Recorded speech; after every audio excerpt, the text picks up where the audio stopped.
परवेज इलाही अपनी बात पर कायम हैं और रहेंगे। रहनुमा पीटीआई परवेज खटक ने वाज़ेह कर दिया, बाकी सब प्रोपेगेंडा है, यकीन ना करें। इमरान खान का माइंड कोई नहीं पढ़ सकता। वही जानते हैं कि असम्बलियां कब तहलील होंगी। मुज़ाकरात करने हैं तो इलेक्शन की तारीख का भी जिक्र होना चाहिए। अपने वादे जब खान ऐलान करेगा उनको एतराज नहीं हो, कोई बात नहीं है। बाकी प्रोपेगेंडे वो अपनी कमिटमेंट पर खड़े और खड़े रहें। अगर बात होनी है तो इलेक्शन की डेट का भी जिक्र हो। कौमी असेंबली तो इस दफे ऑलरेडी हम दे चुके हैं, वो नहीं कर रहे, गैर कानूनी बैठे हुए हैं। उनको जरूरत है हम दोबारा भी जाने को चाहते। मैं इस गवर्नमेंट से पूछता हूँ, इतनी बढ़के मारते थे कि बड़ा तजुर्बेकार है, इकोनॉमी के लिए क्या इकदाम उठाए, कौन सा टैक्स पेयर्स पैदा किए, आमदन कैसे बढ़ेगी। खाली महंगाई करके कर्जे लेकर मुल्क को डबो कर आप समझते हैं कि तो फ्यूचर क्या होगा इन बच्चों का पाकिस्तान।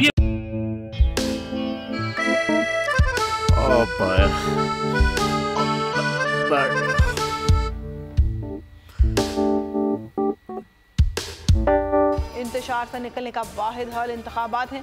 हकीकी आज़ादी मार्च आज रवा। हाँ, आयत के मुताबिक अगर आप उसको ये रिपोर्ट दे दे तो मैं आपको 3-4 सीटें दे दूंगा। मौलाना हाँ साहब, वो जो रिमोट हमें दे दे और वो जो नीली पीली चैनल है वो लगाए।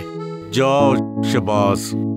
हम ऐसा टीवी देखते ही नहीं जिसका रिमोट हमारे हाथ में ना हो। और यहाँ पे कोई 2 नंबर ही नहीं चलेगी। और हम कोई गुलाम है जो आप रिमोट मांगे हम दे दें? Absolutely not. यहाँ पे सिर्फ पाकिस्तान का नंबर 1 चैनल चलेगा, बोल, जो हकीकी सहाफत की जंग लड़ रहा है। पाकिस्तान के लिए कोई और नहीं, सिर्फ बोल खड़ा है। आप सब भी बोल देखें।